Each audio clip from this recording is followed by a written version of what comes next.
for cold, hard sports talk with your hosts, Ty Gore, Matt Barrett, and Jake Woods.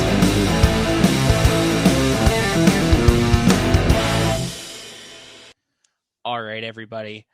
We are pleased to be joined by a man who had quite the long and quite the illustrious professional career.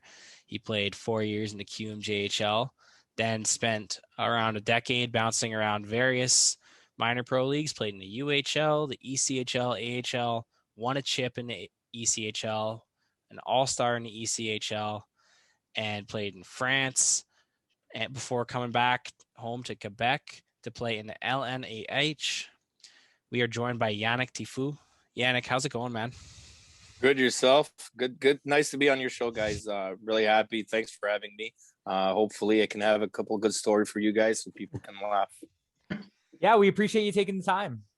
No, there's nothing to do anyway, but to be honest, I'm like I said, it's not bad. I'm really happy to be on the show, but like I said, there's not really nothing to do tonight. In an hour, there's Montreal playing. I'll probably be watching. Even if I'm on the show, I'll stay there. Don't worry about it. I'll put it on the TV behind. But if we go an hour and a half, boys, if you have question, I'm all in, boys. Love to hear it. So we'll just swing right into it since there's an awful lot to cover here. So first things first, you played your minor hockey in the Montreal area. And do you want to just walk us through how competitive that is? We know the type of players that come out of Montreal. They're studs on studs on studs, especially in the late 90s, early 2000s. We could list them, but there's really no point in that. So what was it like playing there? How competitive was it?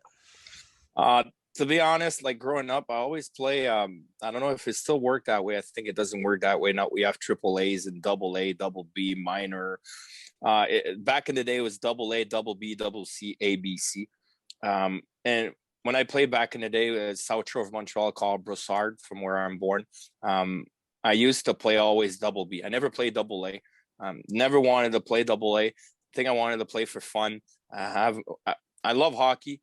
For me, we'll talk later, but for me, when we'll talk about my pro career when I retire, but I never played because it was a job. I played because I loved the game and I was passionate about it. And when I retired, like I said, we'll talk later, but because it became a job for me and I didn't want to do it as a job. So back in the day, growing up, I went to the rink, enjoy playing hockey, play the game of hockey. Was not looking, yes, like every kid, you want to play in the NHL, but, I just wanted to have fun with it. And if it comes, it comes. If it doesn't come, it doesn't come. And so I was playing double B my whole career. Play with a lot of good players, to be honest. My last year at Bantam double B before I played midget AAA, I played with Tori Mitchell. Mitch is a good friend of mine. We still talk a lot. And I played double B my whole life. Adam, Pee Wee, Bantam. And then, like I said, just enjoyed time. I was really competitive, to be honest. Even Bantam Double B was a good league. But I saw, like, I'm in the same group of age of, like, Pierre-Marc Bouchard and all those guys. So I kind of saw them through my career. But without saying, there's good caliber everywhere. Calgary, Edmonton, everywhere, in Canada, all around. Hockey's a game that we play in Canada, and there's some good players everywhere. But yes, there was a lot of good players back in the days, and my years too. My junior year, my 2004 draft NHL was pretty big. So, I didn't get drafted, but that year, if you look at it was like Slav and all those guys, it was a pretty big year. So, like I said, growing up, just enjoy playing the game, and that's it. So you're heading out of your midget AAA and you got drafted by the Huskies out of the QMJHL. You're a 17-year-old kid, and you're moving to a town in the northern part of Quebec, long ways from home.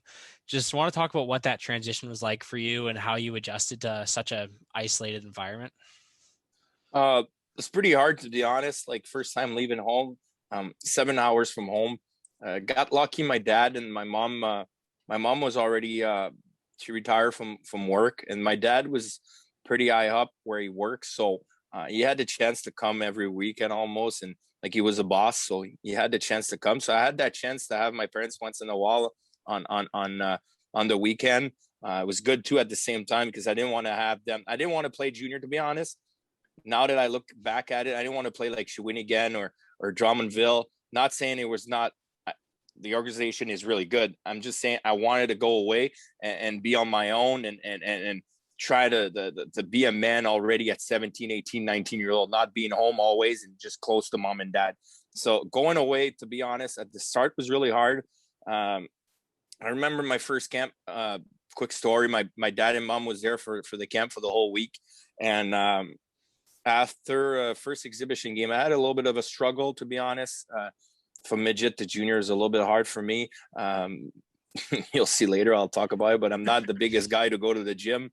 I was not that serious always in my career. And so the adaptation of midget AAA to junior was hard for me. So player exhibition game, I had a hard one. And then I got scratched the next day, which today I know it was not scratch. It's just because he had to go through some players. But from in my head, I was like, well, first time ever being scratched. It's like, so I had to talk with my dad outside the rink in Rwanda. And I said, I think I'm going to go back and play midget AAA, being home with my friends again. And my dad said, you know what, let's go for a bite to eat. And let's not talk about hockey. Let's talk about life in general and everything.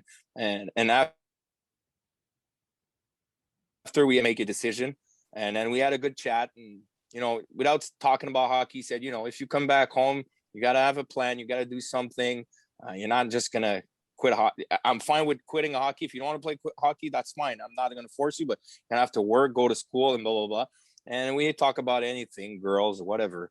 We had a good chat, and you know what, came back to the rink, and I said, you know what, Dad, I'm going to stick with it, and I'm going to work hard, and I'm going to stay here. So, you know what, for that, I'm really grateful for my dad to have that talk. He could have said, you know what, you're staying there. I played my whole life. You stay there. You can say, you know what, come back home. That's it. That's all. So it's really nice from him. But it was hard. But then, you know what, I don't regret anything. Rwanda was so nice. 7 hours from home. I made some new friends. I still talk to my billet. It was unreal. And you really started to find your footing there. If you look the first couple of years, you were a steady growth, and then heading into your 03-04 season, which would have been your 19-year-old year, you exploded. Your point total went from 51 to 90. And besides just being a year older and a year better, what really changed for you, and what made, as a player, from you go from a guy who was putting the puck in the back of net once every 2-3 games to a guy who could be trusted to score almost every night? Yeah, that year was crazy. 42 goals. And I remember being stuck at 40 with like almost 15 or 20 games. And I was like, wow, I'm going to score 50 and finally score 42. So stuck at 40. Sucks. I wish I did 50, but you know what, that year, everything went well. Started the year, I remember after 10 games, I had 10 goals. I was like, wow, this is the start of the year, man. I was just so hot. Everything I was touching was going in. But you got to remember, back in the day, I know today you look at it, the junior major is a league known for a lot of 16, 17 years old, more 17 years old, 18 years old, that take control. You look at Laffy, play went on, was good. A lot of young players at 17 make their marks in the queue. Back in the day, it was a league of 19, 20. The 16, 17 were good, but you know what I mean? Like, they were young. There's a big difference between being a 16 and a 20-year-old, right? There's 5 years difference. It's a lot. 4 years difference, a lot. So I don't know. I came to the camp 19 years old, and I remember being second line. We had a decent team, not a good team, or good year was supposed to be my overage year. But 19 we were okay. Not a bad team. And the second line, and we had Giulio Scandella, the brother of Marco. Giulio was playing there, and he had like 51 points in like, I think 31 games or something like that. And he left for Italy. And he went for Italy because he was Italian, but he didn't have his passport. So he wanted to play at the Olympic. So he wanted to have his 4 years so he can go to the Olympic and stuff. So he left, and it kind of gave me the spot on the first line, and everything went on. And then, you know, when you play more, you get confident, and then everything roll. And like I said, 42 goals, 90 points that year. And if you look at the stats, I mean, that year, I think I was third in the league behind Crosby and Roussin, and in points I was like 6 or 7. There was not a lot of 100 points that year. I think there was only 5 or 6 guys with 100 points, not even 4 or 5 guys. So just had a good year, and everything I was touching was doing well. and gain confident on that. So, as an 18-year-old, I was playing a little bit less. I was like a third line, fourth line still. And then, when you touch the ice, you let your talent talks. And and everything I was touching, like I said, went in. So it's pretty not easy, but when everything rolled, everything rolled. It almost felt easy, hey? It does, but it was not that easy. I had good teammates too, to be honest. I had good teammates too. Like I was playing with Dubois.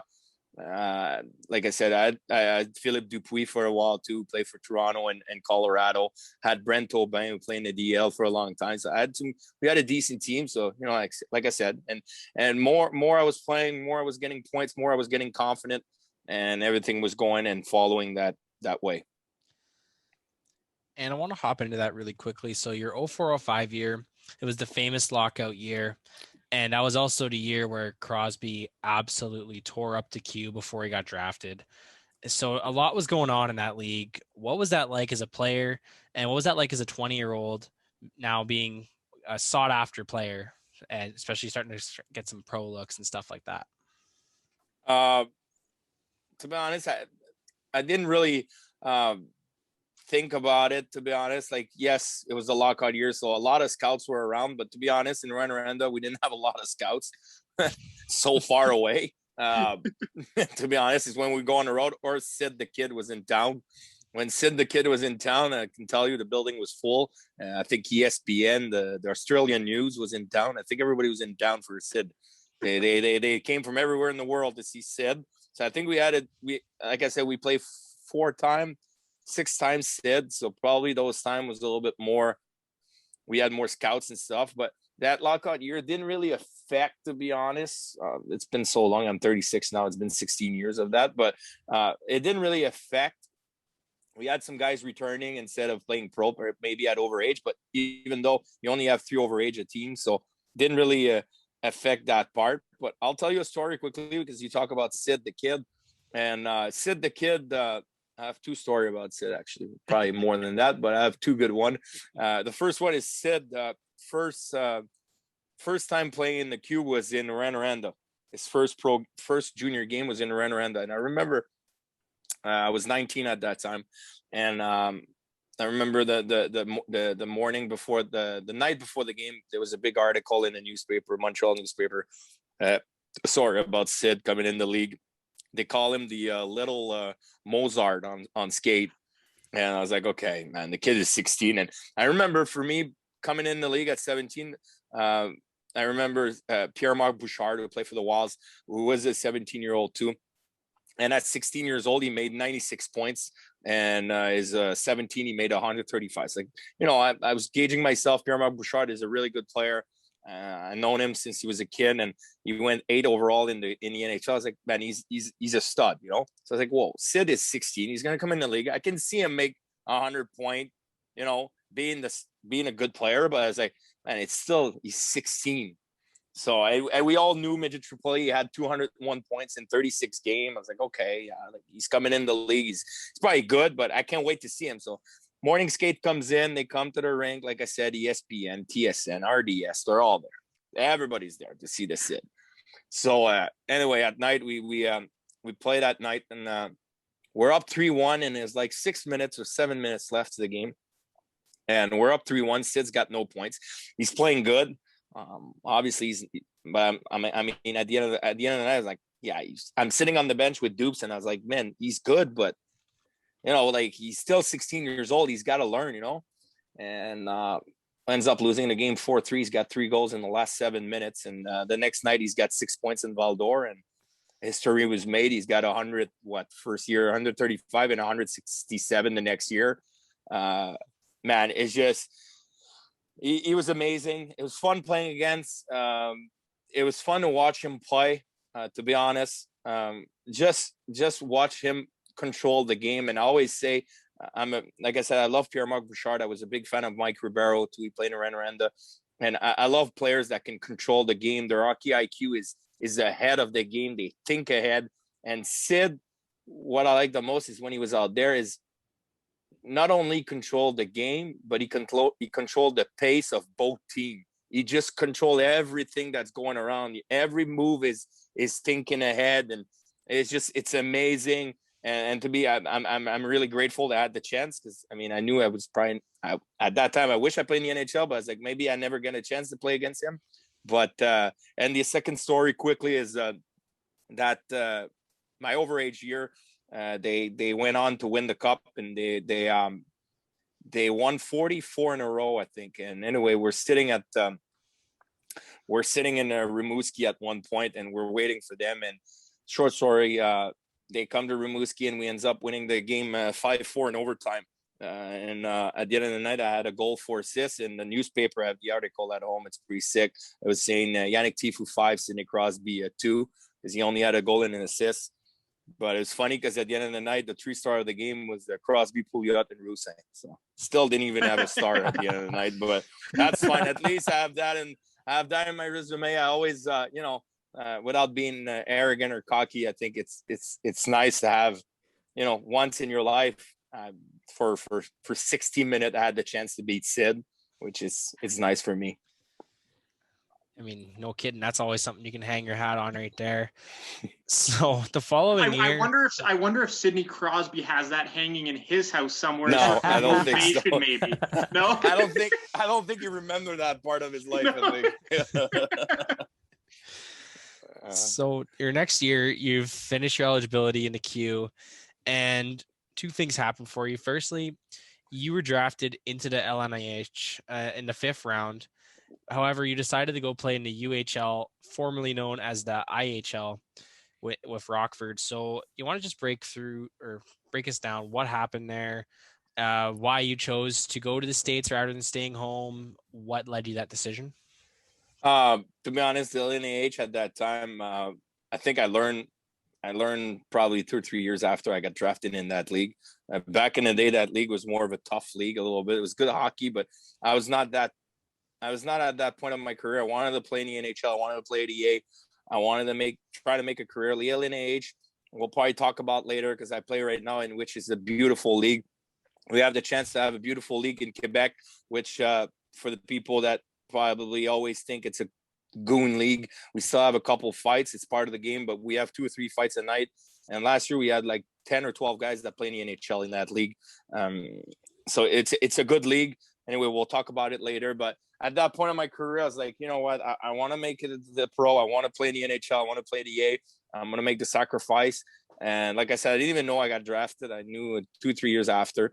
And to be honest, why I went to the the UHL, the United Hockey League, my agent had a deal with, which is a coach that I respect. I had him for 4 years in my pro career, Steve Martinson. Marty was a coach there, and Marty had a good connection with my agent, was Paul Hamel and Paul Corbet ou Paul Hamel? Paul Hamel. Sorry, there's 2 Paul Hamel, and then he had a deal that I kind of learned later, but he was signing guys. He was going 2 by 2 French guys. So one French guy was an older guy. He would say, like, example, I give you 200 for your veteran, but you give me Yannick for like $50. You know what I mean? So it was kind of a package deal. And then he said, you're going to get your chance there. You're going to go to the EA. You're going to get a tryout in Milwaukee. I'm 20 years old. I was like, okay, yeah. I was like, why can I not get a NHL camp? Maybe like I just finished with 90 points at 19, and I had a good over a year. He's like, when you get ready, we'll send you to the show, and don't worry about it. We'll send you to the show camp. I was like, okay, I trust you, man. So I get there anyway. UHL was kind of a league a little bit older, not a lot of young guy. Like after that, the Central League was kind of that league a little bit, a lot of older guys, nice places. Guys are more relaxed at the end of the career. So I was like young. I was 20. It was only like 2 20-year-old with me, Chaz Johnson and me. And I couldn't even speak English. I didn't know one word in English. And get there, which I had a great year. And then after the year, I told my agent I wanted to go to the coast. He's like, no, we'll go back to the Rockford and stuff. I was like, no, I want to try the ECHL. That's what in my book was ECHL, AHL, NHL. UHL, you won't get there. I'm sorry, but I won't get there. So I was like, okay. He's like, okay. So went to the ECHL after, but had a good year in Rockford. Enjoyed my time. Kind of give me a little bit of pro, like 16 hours from home in Chicago. Give me a little bit of the type of pro game I'm gonna have to play, even if it was a little bit older. kind of get used to it. It was not like it was tough, but it was not that tough.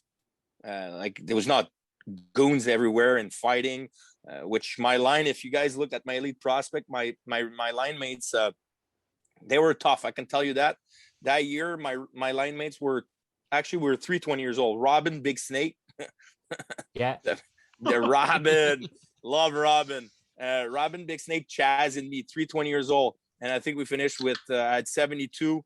Chaz and Snake had like 40, 45, and look at their PIMs, like 500. I can tell you, no one would touch me on the ice. No one. They were 20 years old. They didn't care. Guys were like 35, 36. No one would touch me. I remember one night in Missouri, I got one punch. I got one punch on it was a side punch a little bit. I didn't see the guy. One punch me, fell on the ice, was bleeding everywhere. So the trainer comes on the ice and he's like, don't get up, just slowly. We'll get up. I get up, and Chaz and Snake just cleaned the ice. 5 Missouri players on the ice, laying everywhere on the ice. I mean, they knocked everyone out. It was unreal. So you know what? At the end, like I'm so happy to play with those two guys at my first year pro, because you know, even if they were young, they protected me, and they can still play. I mean, they scored 20 goals each, and so it was fun. At least I had like 20 years old on my line. We got used. We got fun together. We hang out together. It's still a little bit different. Saying you're 20, you go from junior 16, 17, 18, 20 to a pro, and you guys guys on the team are 32, 33. They have kids. It's a different ball game. So at least I have those two 20 years old with me, Snake and Chaz. What was Rockford like as like a city for like a 20-year-old kid being down in the States? And what was it like? Good thing we had nice houses. It was really nice. I was living with Steve Yetman, Yeti, and Steve Pelletier, who was a defenseman from Quebec. We had nice houses. We lived in Roscoe, which was like 15 minutes from Rockford. To be honest, I didn't really go downtown Rockford. They told me, I mean, it's a nice city, nice fan, to be honest. We had 7,000 every night. It's unreal. Base fan, unreal. But just the city was like, okay. We didn't really hang out. We had more like house party, like we hang out together. Like I said, everybody was living in the same complex. It was big houses, like 3-4 bedroom, nice brand new houses. To be honest, probably not the houses I lived in my pro career, except for maybe Florida. It was unreal. But like I said, Rockford, loved the fan base, but the city for a 20-year-old, I didn't have nothing to do. Like I said, I didn't speak English. I was a little bit nervous, and so I didn't really go out, to be honest. Yeah. And I was underage too. Got to be 21. So yeah, it was hard a little bit for me. It was hard for me a little bit. I just want to jump in here. I pulled the stat line here. Robin Big Snake, 66 games played, 27 goals, 19 assists for 46 points, 423 penalty minutes. And Chaz had what? Chaz had 23 and 22 for 45 and 248 penalty minutes. Jeez. It was insane. Just a couple of monsters. Yeah, it was insane. We had Bruce Watson, who was really tough. Billy Tibbetts. Oh boy, I won't get in that. We'll do a 3-hour show, but Billy Tibbetts playing the NHL. Tibbetts was unreal, but he was a tough dude too. So that league was old men, but the old men were tough, to be honest. They were all tough. Yeah, no kidding. And especially those two guys, like you said, you were basically floating out there. Oh yeah, I was doing whatever I want. So 06-07, like you said, you made the jump to the coast, and not only did you make the jump, you had an amazing season, combining for 89 points between your two stops in Phoenix and Dayton. Do you want to talk about what that transition was like for you, and why Phoenix, and then what led you to Dayton after that? Phoenix was, to be honest, like I said, with Paul, I had a little bit of, I was a little bit disappointed in the fact he brought me to the UHL. And during the summer, I let him work, but at the same time, I was kind of working a little bit on my side. And Ron Filio was a French guy, kind of contacted me, and he said, I want you to come to Phoenix. A 21-year-old.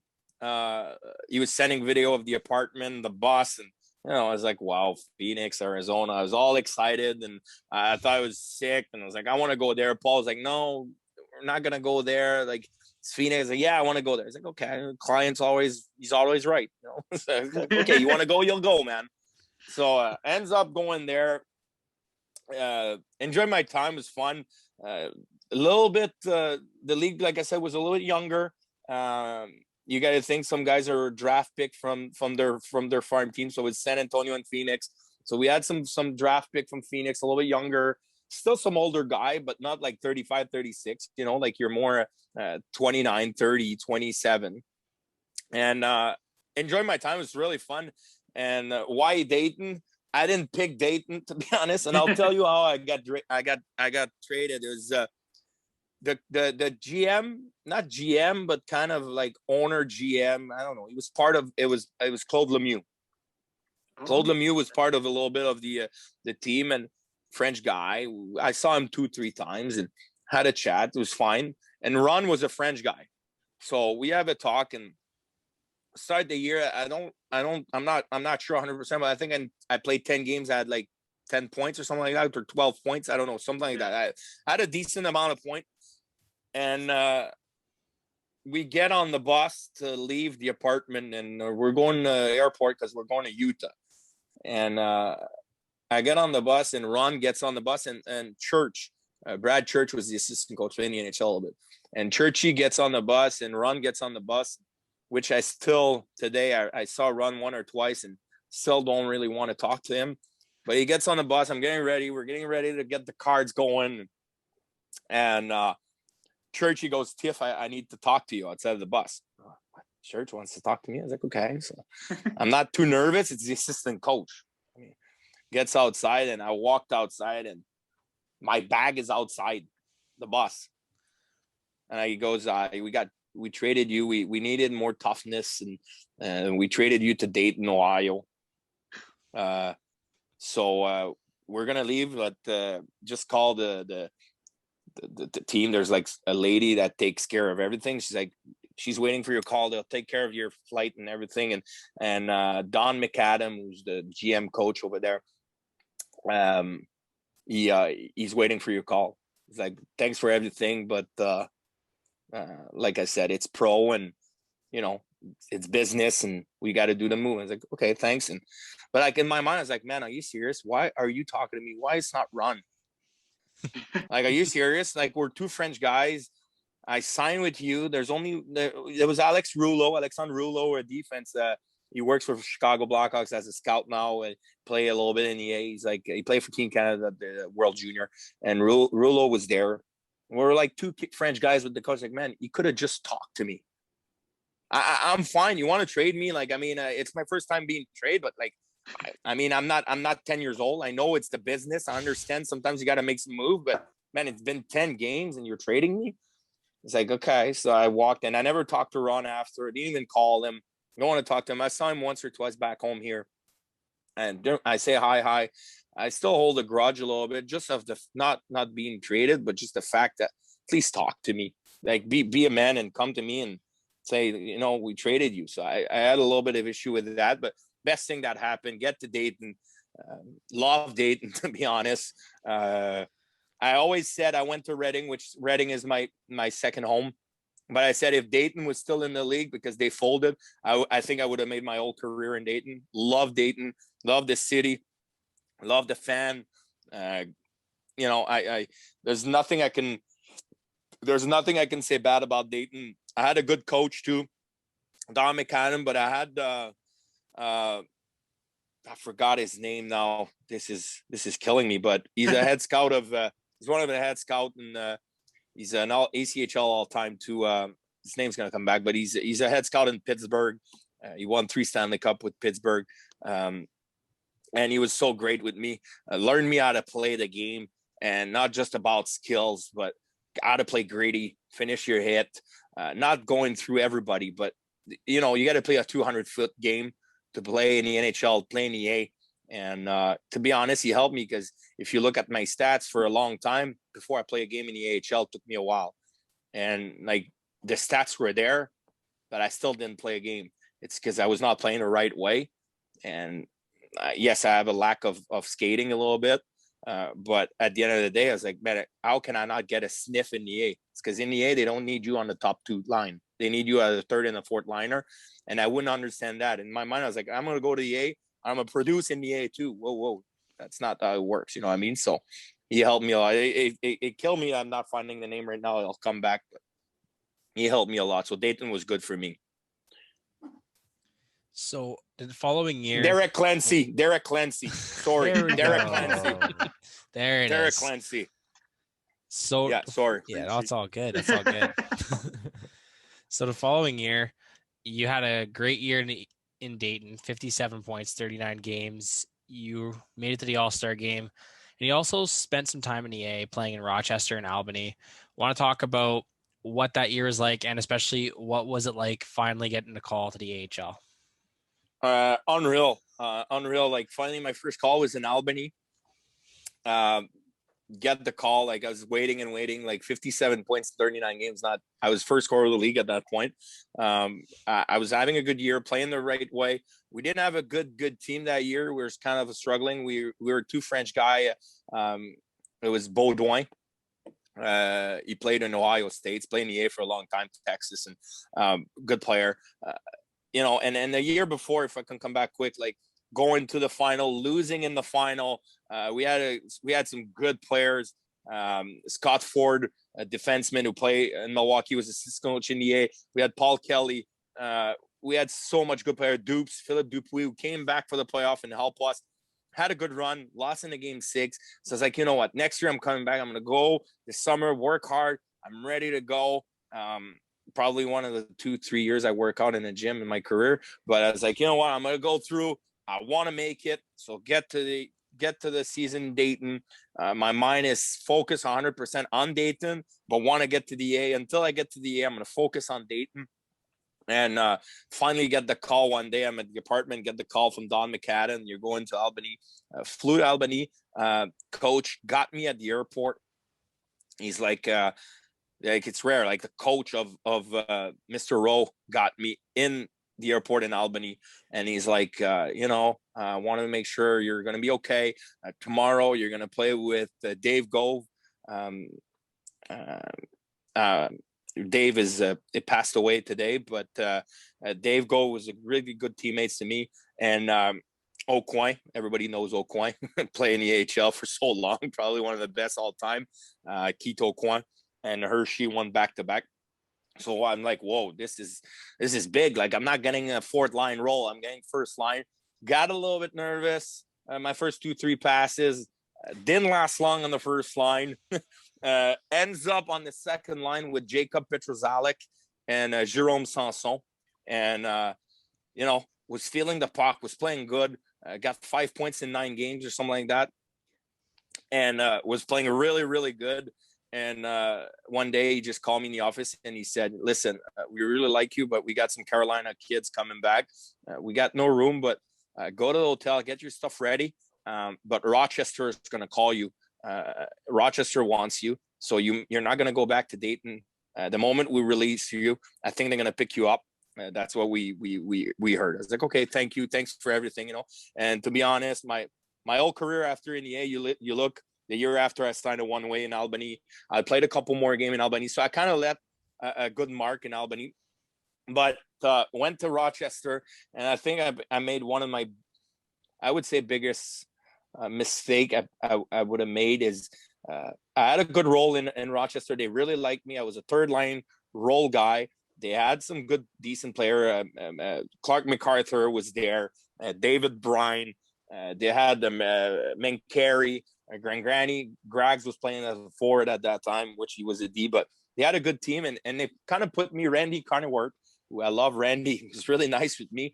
Randy put me on a 3rd line role. He said, listen, when we got room on the 1st and 2nd, you're going to play once in a while, but we like the way you play.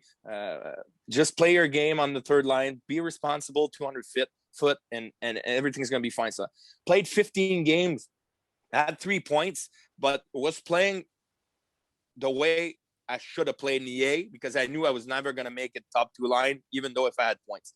So everything was fine. I was buying in. good group of guys. The guys were really nice with me. Anthony Stewart was there. Stu is unreal with me, took me under his wing, had a blast. And I remember after the game in Binghamton, we lost 4-3 in overtime, and I played in overtime too. And Randy was trusting me, and then he said, "Listen, we're going to Cleveland for a road trip, and we're probably going to sign you for the rest of the season. Just go to Dayton and pick up your stuff, clean your apartment. You're going to go, and we'll meet you in Cleveland." Say, okay. Say, and by the way, Dayton's playing tomorrow. Afternoon game. They're missing. They're short bodies. Do you want to play? It's up to you. Said, you know what? I'll play. I love the game, man. I'm gonna go to Dayton and not play. I'll play the game. I'm there. But anyway, I didn't sleep. Like we buzzed back to Rochester. Flew in the morning. Didn't really rest up, to be honest. Didn't really sleep. Get to the game, an afternoon game, first shift, go coast to coast. I score a goal. Come back to the bench. I'm sitting on the bench, go back for my next shift, and probably because I'm tired and I was not focused. I'm standing on in front of the bench, and I have the puck. I'm looking for a pass instead of moving my feet, standing still right there. I made my pass. I didn't look. The guy hit me, and I fell into the board and broke my wrist, and never got the call back from Rochester, and finished the season. And the year after, was back on an ECHL, trying to work my way back to the A. I don't hold a grudge against Rochester. I mean, the next year after, they kind of like Randy went to another place. He went to the NHL, and they kind of changed a little bit the structure in Rochester, which is double affiliation to is Florida and Buffalo. So I don't hold a grudge against Rochester. I kind of mad a little bit at myself. Maybe I should have not played. What happened the rest of my career? I don't play. I go back to Rochester. Do I come back in the ECHL? Do I not? I don't know. We'll never know, but I was kind of a little bit mad at myself for accepting playing a game. But at the end of the day, I did it for my teammates, and I knew that at the end of the year, no matter what, Rochester was dead last in the league, and I was going to play in the ECHL in the playoff. They were going to send me back for at least making the playoff. So I was like, won't let my teammate down. But, I can't. Not mad, but like just a little bit. It's a little bit of a sad story at the end of the day, because maybe I could have make it a little bit more in the AHL. And the following year, like you said, you ended up making it back, playing a good chunk of change in Albany, 37 games, and you split time between Albany and Florida. So was that like, were you trying to get to the A and stay there? And what ended up leading? So the following year, you ended up splitting time between Albany and Florida, and you ended up playing 37 games in Albany, played pretty well there, and ended up playing in Florida as well and coming back for the playoffs. So what was that year like for you? And what was coming back to Albany like after your short stint there? Probably, like I said, we're on the podcast. It doesn't matter. Now I can say it. I grow as a man now. Probably the worst year of my life, a turning point in my life. I came back from that story, broken wrist. The summer I didn't really train. I was struggling back and forth from Dayton with my cast and everything, because the team was taking care of me. So I was flying back and forth, Dayton, Montreal. And during the summer, I called Don McAdam, and said, listen, we're going in a different direction, and you're going to be expensive. I know with the stats, you're 24 years old. You're going to ask for a lot of money, and I'm willing to let you go. So I was like, it's hard for me because I don't want to go, but at the end of the day, I understand. It's a business part. And like I said, if I was playing in the NHL and making $8 million a year, and you say, do you want to stay for 6 or 5? I probably would stay, because we're talking about 5 to 8 million. You know what I mean? At the end of the day, I don't care. But we're talking minor pro, and we're talking about a lot of money or not a lot of money. So I was like, Don, with all the respect I have, I'm going to accept. And he's like, Florida wants you. So they made a big trade for, I think it was 3 or 4 guys involved. And so I ends up in Florida. And Florida called me, what do you want? And I said, that's what I want. They said, no problem. We'll give you that. Give you the contract. 2 weeks later, they called me back and say, hey, by the way, you signed a one-way deal. We got you a one-way deal in Albany. Okay. And then later on, short story, I kind of learned a little bit. I think the way they work is, I think we had such a good team that year, and a lot of guys were on one-way or two-way. I think they kind of work with Albany, listen, like, can you sign that guy and blah, blah, blah. Anyway, we won't get into the story, but anyway, I got my chance. I got a one-way. Doesn't matter the way it came, I got my one-way. Like, man, it's up to me to go to camp and light it up. So get to the camp. I probably have like 2 months after I took my cast off and work hard, man. I was really working. I was like, man, this is my chance. I'm going to go there and I'm going to try my best and get to the camp, and had an unreal camp. I think I had 2 or 3 goals in the exhibition game, and boom, started the year. So started the year in Albany, and first 9 games, power play, and I was playing with Petrozac again and Sanson, and everything was going well, but no points. But I was playing well, power play, and the coach was sticking.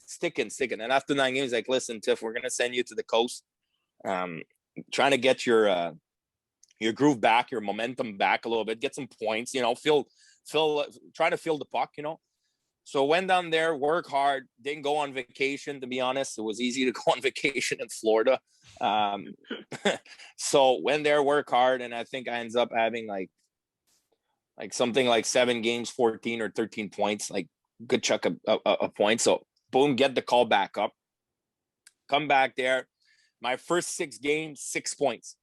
Really feeling hot. I'm back where, like, coach was really nice with me, got me back on the line, 6 points in 6 games. Really, everything's going well. And we're in the morning skate in RPI, like that's where in Albany, like the college, we practice at the rink. And I'm skating. It's an optional skate. And I'm skating. I mean, I'm still a rookie, even though if I'm 24. And I'm skating with the coach, and he goes, and that day we were taking the bus after to go to Buffalo. We were going to play at the Buffalo Sabres Arena against Rochester, which I was really excited and stuff. And he goes, I'm really happy the way you went down to Florida. It would have been easy for you to get down and, enjoy the beach and partying and probably never come back, and you work hard and you deserve what you got. So keep working, kid. It's like, thanks. So get in the morning, get into the practice and first drill. Anyway, I my knee clock on the ice on the hole, and I popped my knee, ACL, MCL, and so I'm out for like 3 months. So I'm like sitting at the hotel in Albany, losing my marble, like just every day, just getting to the rink, rehab, get back to the hotel, go back, rehab, trying to push it. Like, I want to come back. By the way, never got the surgery. It's still been 9 years today. I never got the surgery. 10 years now. Never got the surgery. I play with a brace. And so I was like, I'm going to come back. And eventually I, after a couple of months, I decided to quit. I went home. I was like, man, I just can't do it. Like, mentally, I was exhausted. It was too hard for me. So I said, I'm going to go home, take a week off. So coach was really nice. Like, go home, do what you have to do.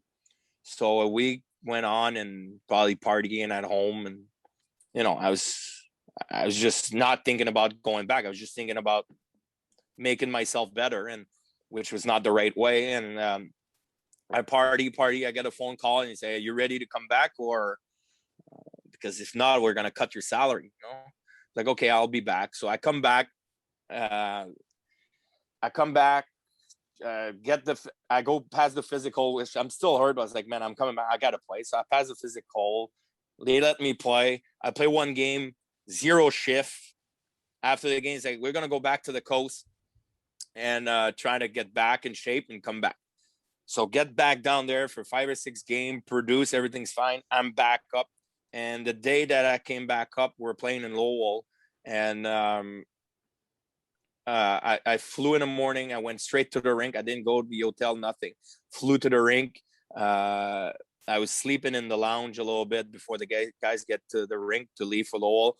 We go down there, play the game. I was like fourth line, playing a little bit there and there. And after the game on the way back, we had a bus accident, and the bus crashed and got cut in half. And anyway, for the people, you can look online, but River Rats Albany had a big crash, and we had guys flying off the windows and everything, and no one's died.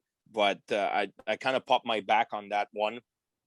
So I was back out again for a little bit, but I forced it back. I was like, man, this is ridiculous. Like, my knee didn't play that much. I need to play at one point. And I came back and had a good end of the season, still ends up with 18 points in like 37 games. But to be honest, that's why I say it's my 1 year that I'm not really proud of it, is all the thing that I did, quitting, coming back. My mindset, hockey is a small world, and I think I kind of like I blew my chance to play in the A or whatever, you know what I mean? Like I was not at the right place in my mind, and you know, in hockey, they push you back. So after that, if you look, I probably played 5 or 6 or 7 more games, 10 games in the AHL or 15 or whatever, but not really a big sting. Like I couldn't go back, because I think I ruined my chance there by quitting, coming back, and everything that happened. And I was not really serious off the ice. So it just, I screwed my chance a little bit. So that's why that year was a little bit, it was not that easy. You know what I mean? It's fun because it was my more sting in the A, but at the end of the day, it's not the right way I wanted to do it. Matt, you got anything? Or Yeah, well, we see after that you play another, 20 games in the A. Was it kind of after that year you kind of looked at it and said, maybe I'm going to make the most out of this in the ECHL, and like, I'm going to do whatever I can to try and win a championship at this level? Yeah, at that point, I was, like you said, I was just like, you know what, if I get a call to the A, I'll go. I kind of like, it's not the right mindset, because you look at Alex Belzil today, he played in the NHL at 29 years old. But for me, I was like, you know what, I'm going to make the most out of it. I lost in the final my second year. You know what, my goal is to win an ECHL championship, and I'm going to make it work. If I go to the A, I'll go. Even sometimes I think I turned down some say like, hey, Tifu, they're looking for a fourth line player. I'm 27 years old. I'm not going to play fourth line. I'm not going to make it to the NHL. Sorry. So I was just like, you know what? I want to play in the ECHL. I'm going to concentrate myself on the team and win a championship. I still played there and there a couple games, like you said. Big Hampton, the year they won the Calder Cup, I played 10 games. I was on a contract with Bingo that year, but biggest mistake, I went for the money. To be honest, I signed a big 2-way, but I was so stupid. I negotiated. I had no agent at that time. They signed me a 2-way because the year before I played like 7 games. I had 4 points. I was playing with Jonathan Chichu and Denis Amel, and they kind of liked me, and the coach did like me. So I was like, okay, maybe I get another chance, maybe. And they signed me, and 2 weeks later, the coach got fired. Everybody got fired, and then brand new coach. But I'm still under contract. I'm like, okay, this is ridiculous. Like, this coach is coming in. He doesn't know me. So I was like, okay, this is done. I'm not gonna get my chance. So when I negotiated my contract, I took more money in the coast than in the A, almost, because I knew I was gonna play in the coast anyway. I went for the money, and like I said, I played 10 games, and quickly I played 10 games because I had to play 10 games because I was a veteran. And the ECHL rules, if you sign a 2-way contract, it's to help the team, because some teams sign a lot of veteran, and they're like, hey, 2-way contract. So the league said, okay, you want to sign a guy 2-way contract, if he's a veteran, he has to play 10 games in the A, or you won't get him in the ECHL for playoff. So at the end of the year, I had 7 games playing Bingo, and they had a stacked team, like stacked. And the coach, Malcolm Cameron, called Bingo. He's like, hey, he needs to play 3 more games. Like, yeah, but we don't need him. He's like, yeah, but if you don't play him, you won't play with me. He's like, okay, I'll manage. So they went down, which sucks, man. It was rookie party. Fuck, I'm sorry for my language. I missed it because Almaro was going to Vegas. for 10 days. It was rookie party, everything. I was like, man, this is the blast. And then I get the call. He's like, oh, you're going to the A for your 3 games. I was like, man, I don't want to go, but I have to play my 10 games. I know I won't play. And he's like, oh, it's a three-game series in Charlotte. I go, oh, fuck, man, I want to go to Vegas. So anyway, ends up going to Charlotte and played a total of 0 shift in 3 games. Not one. I remember my dad called me after the first game. He's like, hey, kid. He's like, you play 6 shift? He's like, what, 6? He's like, did you watch the game? He's like, yeah, 6 shift. He's like, oh. It's like, at the end of the period, you skate to go to the door, and then you come back. So you touch the ice twice. It's like, thanks, Dad. So anyway, funny story. I played my 3 games, and the best part of it is we're playing Wednesday, Friday, Saturday, and flew in out Sunday morning. And it was St. Patty in Charlotte. Oh man, what about? I didn't play, but I won the bar. I can tell you that. Yeah. I won the bar, my friend, man. I came back at 6 in the morning. 6 in the morning. Flight was at 7. I didn't care. The coach would see me. I knew I would never get another AHL contract, which is not a good mentality for people listening. It's not a good mentality. But at my point of my career, I was like, I'm done. I have 1 more year. I want to win the cup. I'm going to Europe. I'm done. So it was not a good mentality, but I came back at 6 in the morning, drunk. I get on the bus. Coach, hey, you're getting to the airport. Your flight is at 9 a.m. You're going to run the other direction. You're going back to Almar. I was like, okay, thanks. Like, what do you want me to do? I didn't play 1 shift. You're not going to blame me. I mean, I went partying hard. That's it. I miss Vegas. I didn't miss Charlotte. I can tell you that. Got to make up for it somehow. Oh yeah, I had a blast. There you Now, go. one thing I noticed about that season in Elmira was you set your career high for PIMS in a season with 109. Was that like a conscious thing that you were playing like a more physical, tougher game that season, or was it just something that happened? I don't know. It's just one thing too. It started a little bit before. I knew that if I wanted to play in the A, I had to bring a different role. And I don't know. I was like, I'm a skilled guy, but I love to play gritty. I'm not that scared to go. To be honest, I think I have 42 fights in my career. I think I'm 0 for 42. I don't think I won a fight, to be honest. But I just love to play the game. And that year, I think I fought 10 times. And I was just like, you know what? I'm going to go with anybody. I don't care. And short story, go back to Albany. I was playing in Albany my last year. The year I played 37 games. And at the end of the year, last game of the season, we're playing Binghamton. And we're home. And it's like last game of the season. I got to make my mark. Maybe I signed another contract with the year that I had. You know, like I was like, bad year with everything that happened. I tell you earlier. And front of the net. I'm in front of the net, and to be honest, when I fight, I always look before the game sheet, and I know a little bit who's killed. But that day, I didn't look at the game sheet. So I'm in front of the net, and the guy standing in front of me has got some Vector CCM blue white tongues out. I was like, man, I got white skate. This is a skill guy. That's for sure. He's a skill guy. You know, I got to go with him. So I was like, okay. So I'm in front of, I'll tell you the name after. You're going to laugh. So I'm standing in front of him. I go, you want to go? I'm 24 years old at that time. I go, you want to go? Guy is 20 years old. You go, no problem, kid. What? What's going on here? So he backs up, takes his helmet, put it down, puts his glove, put it down, gets back up, and he's ready. I'm still standing there with my son. I was like, man, what did I get engaged to, man? It's like, whoa. So I was like, okay. So I drop. And I'm squaring off, and if you look at all my fights, I never square off. I don't like it. I usually off the corner, you know, I grab the guy and he go. So I'm like, and he's staring at me, the guy, and he's like, he can see that I'm a little bit nervous, you know? So he's like, just come closer, you know, come closer. Okay. He's like, we'll start like already like we'll grab each other and we'll start from there. I was like, okay. So I grab him. He's like, you're ready to go? I was like, yeah. So he started and punch here, punch ribs, man. I'm just handling. I didn't get knocked out, but I'll be honest, I don't think I throw one punch. I just bang, bang, bang, bang. It's coming from everywhere. So anyway, so get back to the bench. Like, whoa, I didn't do a good impression. And the guy and I signed after and I play with him, was Zach Smith.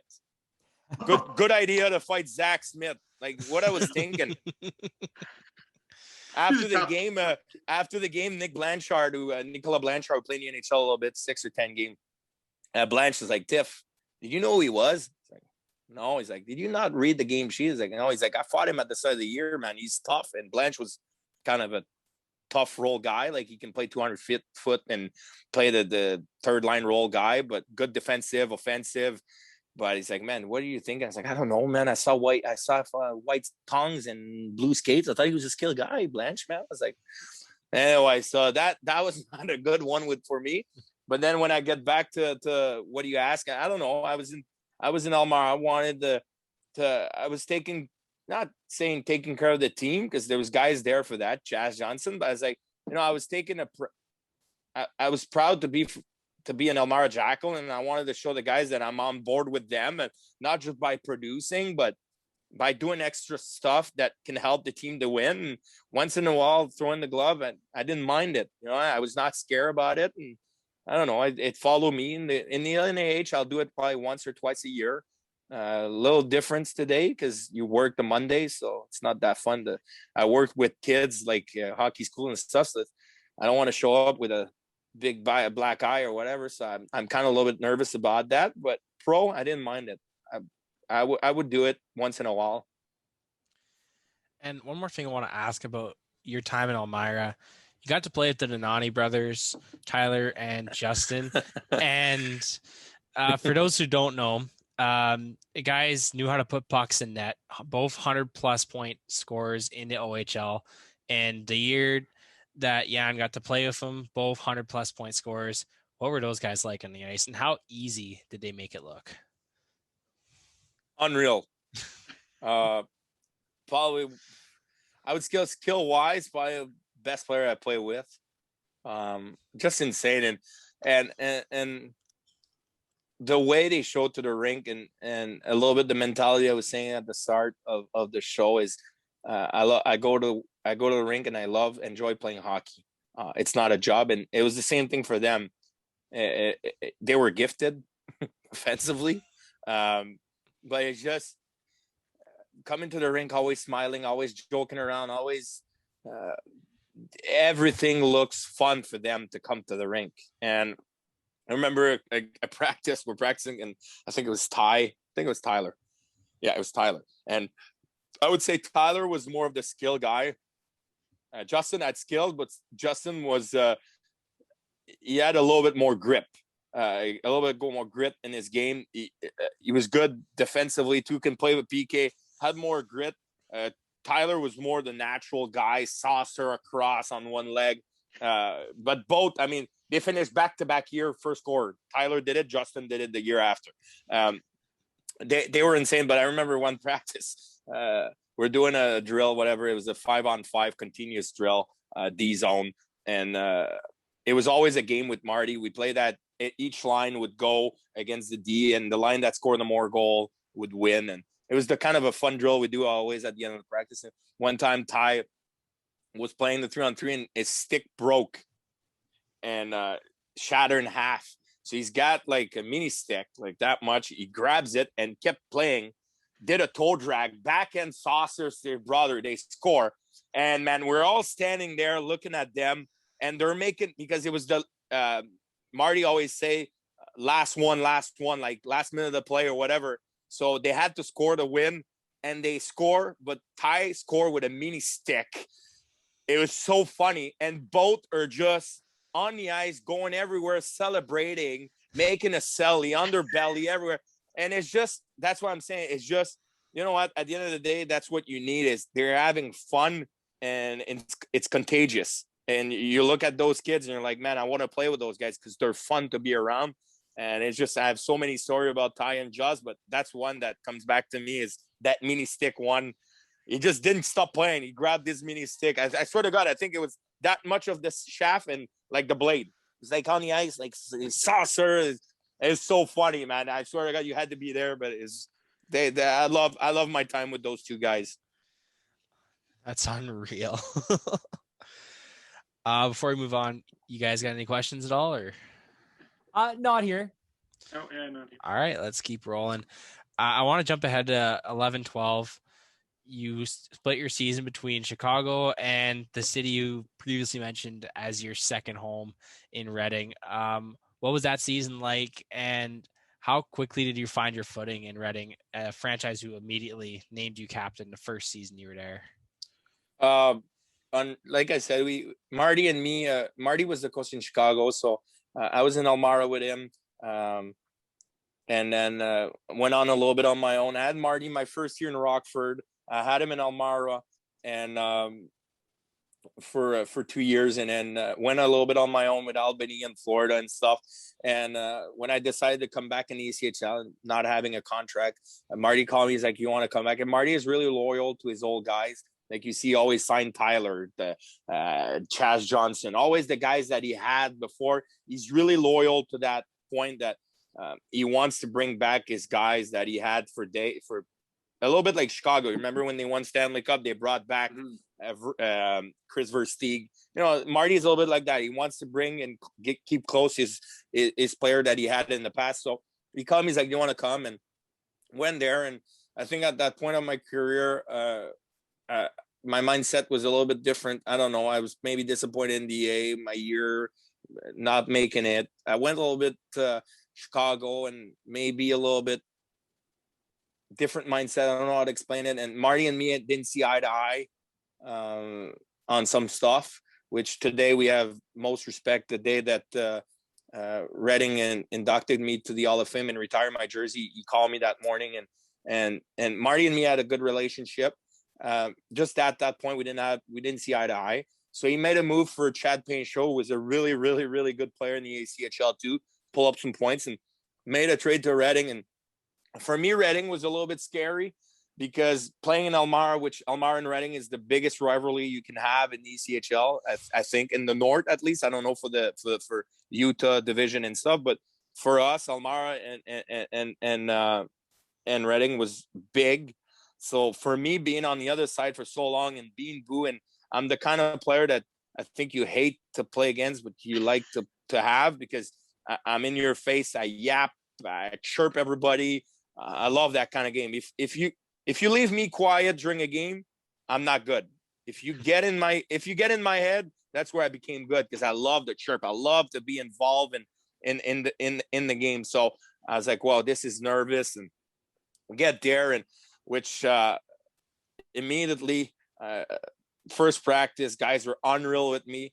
Probably one of the nicest barn in ECHL, I would say 7,000. The locker room is unreal. We had a big gigantic 8th place spot in the dressing room. It's an AHL, NHL locker room. The whole organization is unreal. So I get there. They're really nice with me. In the first game, I'm like, man, this is nervous. I wear my jersey. I'm like, man, 2 years ago, I was on the other side for 3 years. I was like, wow, how the fans going to react? They're really, really fan. They're really close to their team. If the power play doesn't work, they boo. You know what I mean? They're really into it, but they're a nice fan. Like, they love you.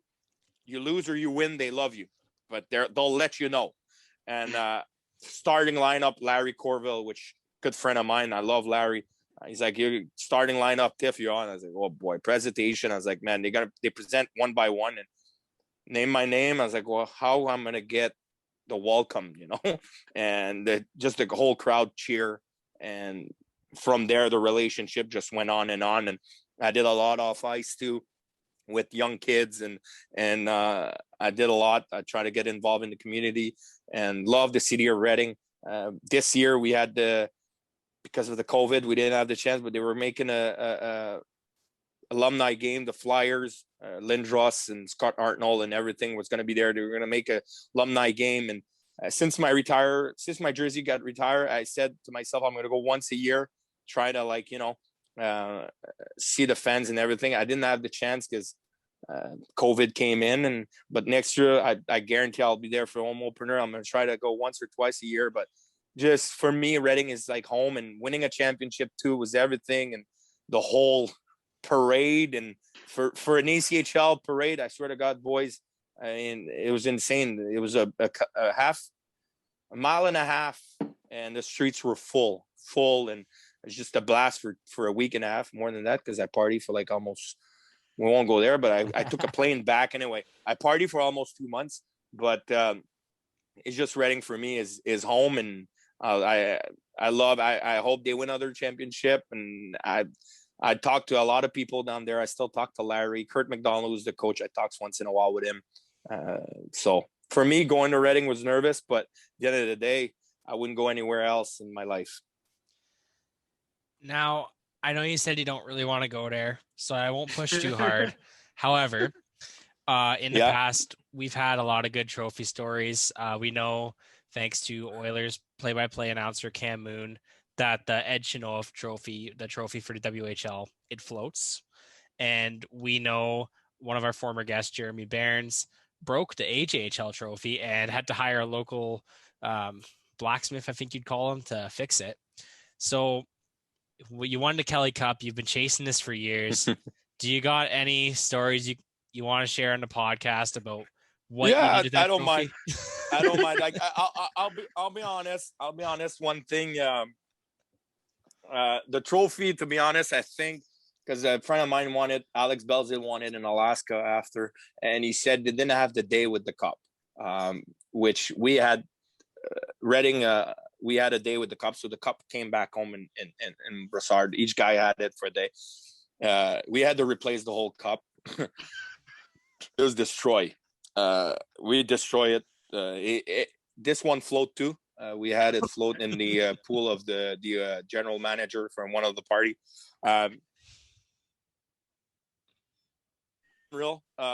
Probably the best I'll say was back home. I had it at home, and came back home, and I had it for a day, for two actually, because my ex-wife lived in Perth, Ontario.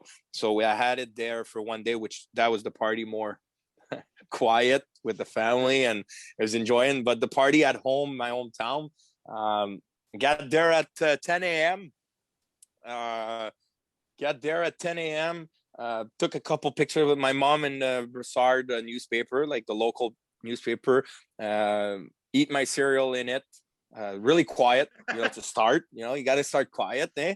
So, and then after that, had all my best buddies from back home, and we're a group of friends. We're six. We know each other since we're 6 years old. So it's been 30 years now. We still have now COVID. It's hard, but we try to have supper every 2-3 weeks. We're really close. I had them coming home. Started at noon.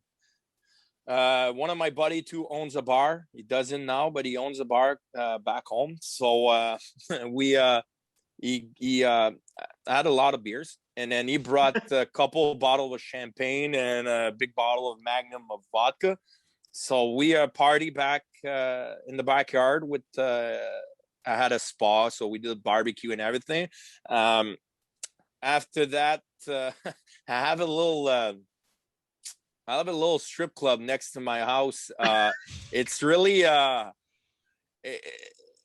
been going there since I was 15 years old. It's kind of in the basement. It's a little bit trashy, to be honest, but it's funny. So all my buddies, we went to the strippers with the cup. The cup went on the stage. The strippers danced with the cup, and after that, we brought the cup to my buddy's bar party until I would say 3-4 in the morning easily at his bar. It was really nice. I have some good pictures.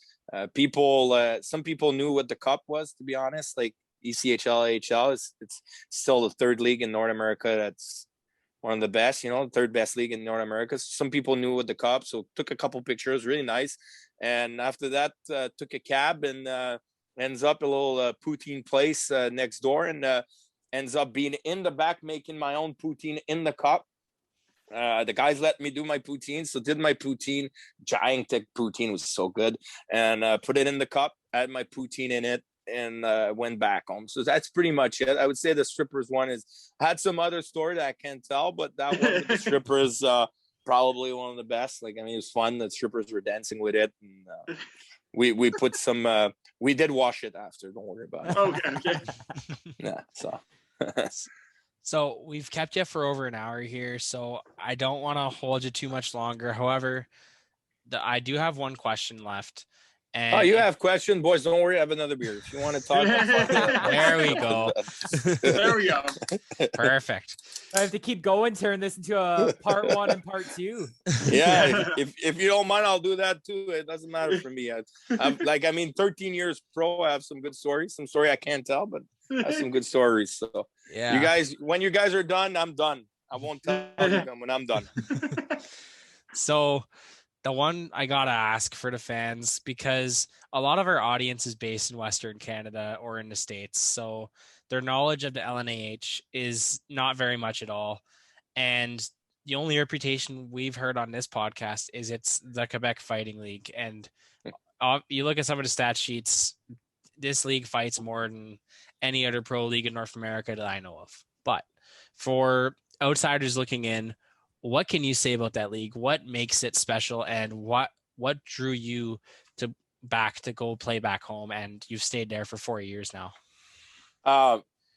What I would have played 2 or 3 more years, probably 2 more years in the coast. Back in the day, my ex-wife, which I'm divorced, my ex-wife, she got a job back home in Ontario, which was in Hydro 1.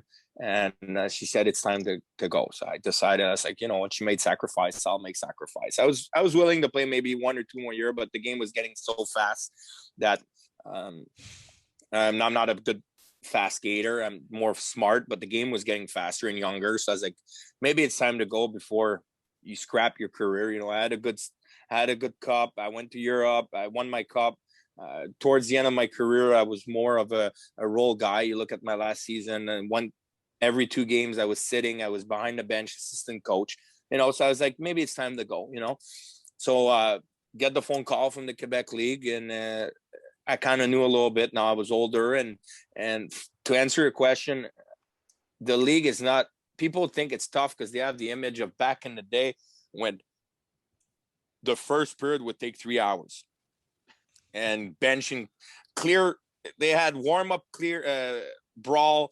The game would start, they would brawl again, and it's not that anymore. This year we had Maxim Missenauer, who played in the NHL for Anaheim, that played in the league.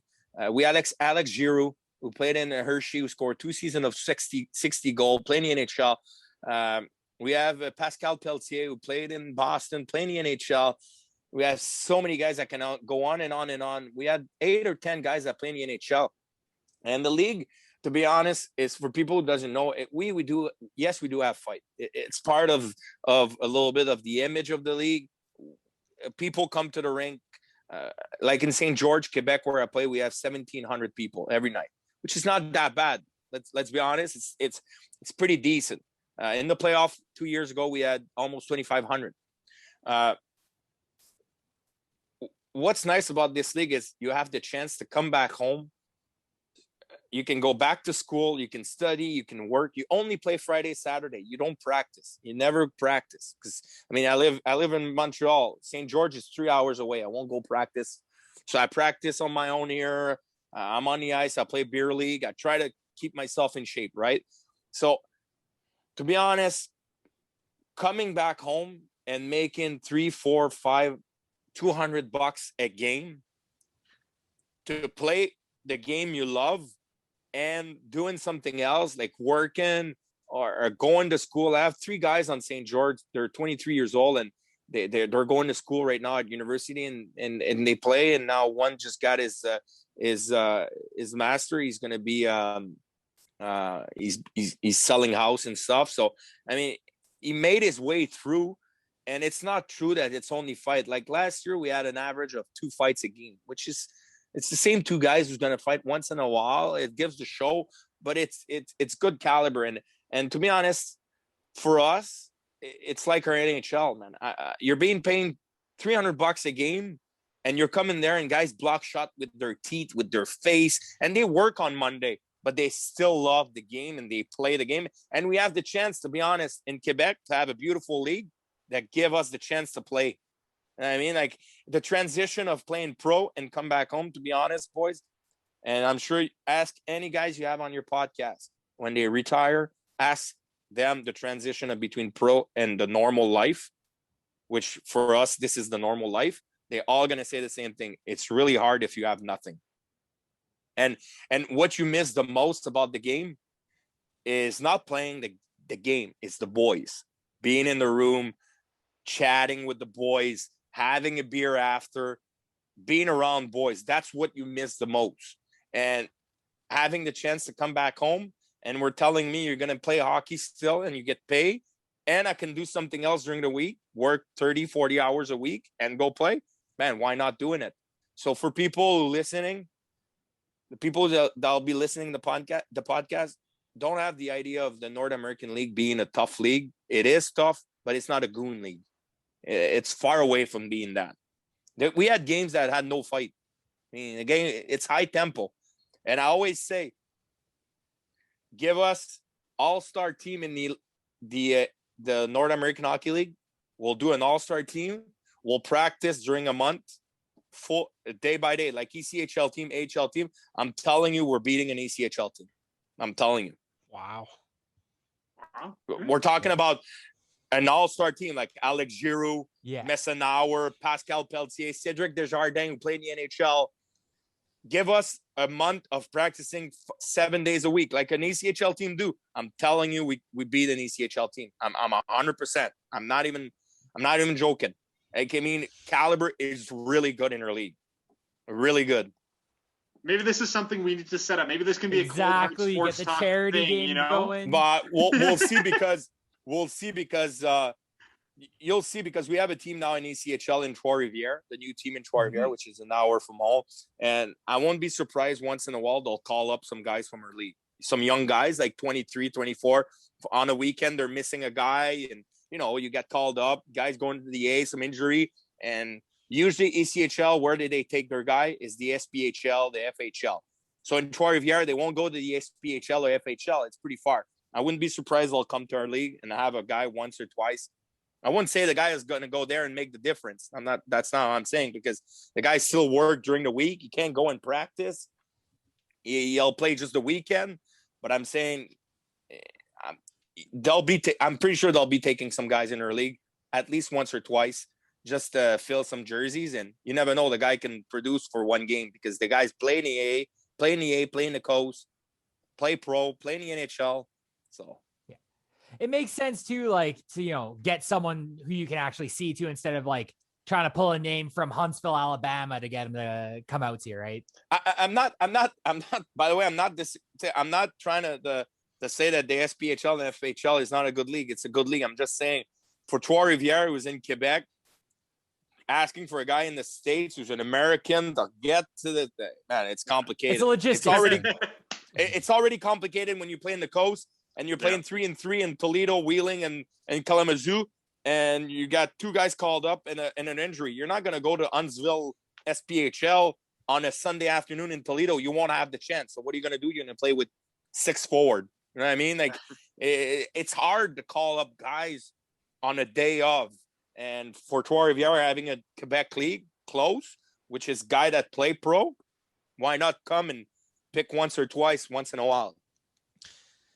Yeah, well, I want to throw one last one at you from me. We're talking a little bit about league comparisons. 2 leagues I'd be interested in comparing and hearing your thoughts on the caliber of skill is the East Coast to the French league, because you spent a year playing in France. How does that league compare to some of the leagues you played in North America? Different a little bit. Some good players. France is getting better, to be honest. France is like hockey wise, you saw they beat Canada a couple of years ago at the championship or whatever, when it was not like Crosby and stuff, but they're getting better. The caliber, it's different because you only have 6 guys out, you call it import, but they're not from France. So those 6 guys usually are guys that played coast or junior majors. So the caliber is pretty good. And it all depends how you have to have a total of French guy on the team, like from France. And it all depends if you have some good French guys. And a lot of team, like you look at Alex Texier, who played in Columbus, a lot of young guys now are playing in the Magnus, and they're young and they're pretty good. So some team have some good one, and your fourth line usually are your junior team. So example, in Angers, we had a junior team. So our fourth line was most likely the junior that one day will be, playing for the team. It's a little bit different than in North America. Like you play on your team your whole life, and you get to your. It's like Montreal Canadiens. If you had team from Pee Wee and then you all the way make it to the Montreal Canadiens, you know what I mean? So you kind of keep your product inside. So I would say I wouldn't compare it to the ECHL. It's a good league, but it's totally different. Bigger ice, system. The system is a little bit different.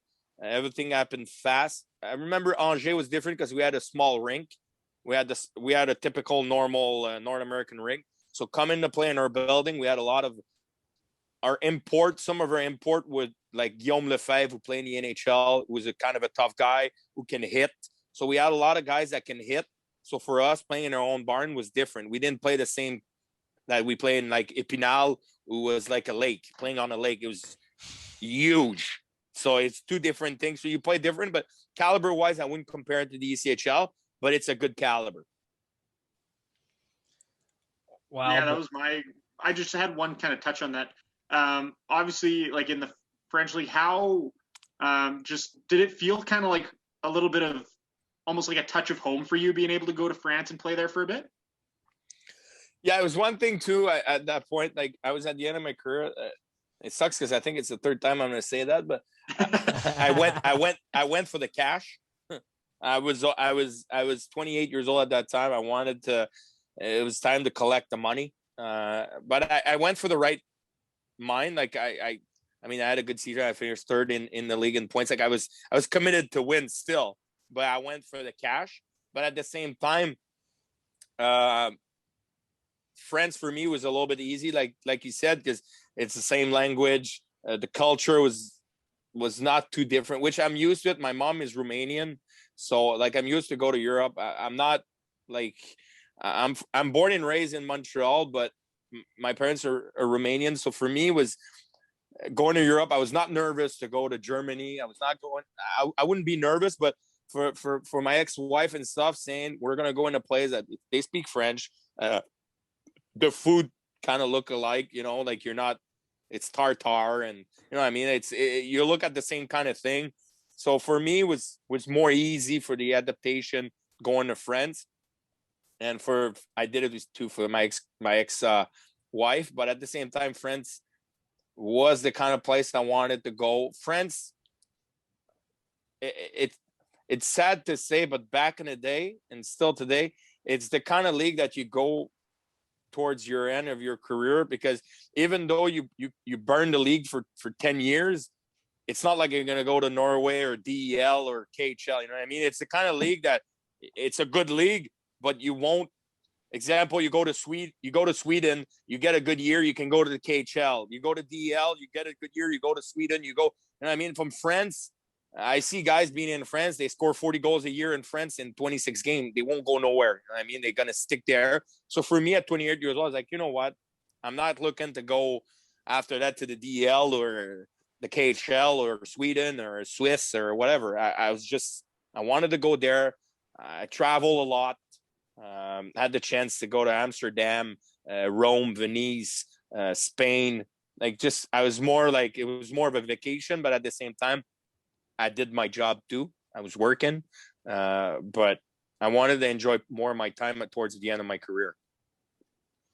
And after that, I said 1 year, and then I wanted to finish my career in Reading. That's one thing I said. My last game in the ECHL, there's no place else that I wanted to play, was Reading. And I said it too. It was funny, short story, quick, but at my wedding, I had like over 50 people from Reading that came to Ottawa. Wow. And I said it to my speech. I said, I'm going to finish my career. I don't know where I'm going to play.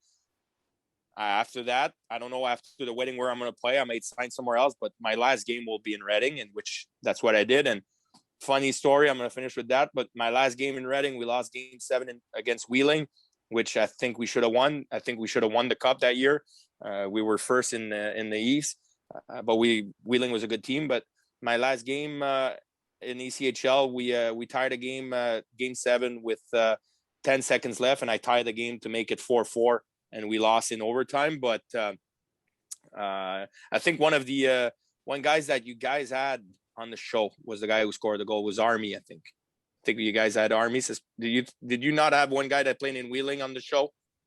We had Not Jeremy Barnes, you played in Wheeling. Yeah, I thought I saw one guy who was there, but anyway, they scored game 7, and then my career ended on that. But at least I ended on kind of a good note, scoring my last goal, game 7 to tie the game. So it's kind of fun too at the same time. Well, with that, I want to thank you. That's a great story to end off. Yeah, That's a no great kidding, story eh? to cap off. Yeah, with that, I want to thank you for coming on. I mean, you were great as far as just telling us the stories of your crazy career Awesome and stories. everywhere you went. And I wouldn't be surprised if we called you again for a part 2, because there's so much more I want to ask you. Oh man, I have some story in France. I'll tell you one day if we have a part 2 how I negotiated my contract in France. Was on a golf course on the 9 hole, and it was pretty funny because a guy called me and he didn't like my answer, so it's pretty funny. I'll tell you that story too. I have so many stories. France was some funny story. I had some good other story in the ECHL, and like I said, we can go on and on because that's what's part of a career, right? You end your career and you have so many good stories, and that's what makes it beautiful about the game is you create those stories, and that's what drives you to keep playing the game. And that's why I keep playing the game in the North American League, is because I want to make more stories and meet more people and have fun. So like I said, it's a blast to play that game. Yeah, and really, your career really encapsulates how crazy the hockey world is. Like, everybody knows everybody, and everybody's got a great story to tell about X guy, and just it's why we do this podcast. So thank you for coming on, and cheers, man. Thanks you Cheers. guys, and keep your good work, boys. Keep going. It's fun, and like I said, I'll be following you guys from now and look at your interview. And like I said, keep going. It's always fun when people do that, and it's fun to listen to story too. Even though if I have story, but it's fun to listen to other people's story, and it keeps me it keeps me in the game from hearing other stories, and I love it too. So keep your good job, boys, and cheers again. Cheers. Cheers. Thanks, man.